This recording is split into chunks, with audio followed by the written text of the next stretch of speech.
संगीताज रेसिपीमध्ये आज आपण एकदम झटपट पण चविष्ट अशी आंबाड्याची भाजी बनवली आहे। त्यासाठी आंबाड्याची भाजी स्वच्छ निवडून धुवून चिरून घ्यायची। चिरलेली भाजी कुकरच्या भांड्यात घेऊन अर्धा वाटी कच्चे शेंगदाणे थोडे जाडसर बारीक करून यामध्ये घालायचे। तसेच 2 चमचे हरभऱ्याची डाळ, 2 ते 3 चमचे ज्वारीच्या कण्या, पाव चमचा हळदपूड घालून मिक्स करायचे। आता भाजी शिजण्यासाठी 1.5 ग्लास पाणी घालून कुकरमधून भाजी 4 ते 5 शिट्ट्या काढून शिजवून घ्यायची।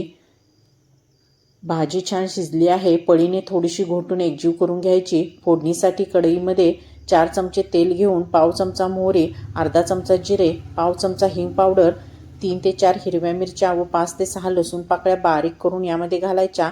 लसूण चांगला परतला की त्यामध्ये शिजवलेली आंबाड्याची भाजी व चवीपुरते मीठ टाकून भाजी पुन्हा 3 ते 4 मिनिटे शिजवून घ्यायची। भाकरीसोबत ही भाजी खूप मस्त लागते, नक्की करून खा।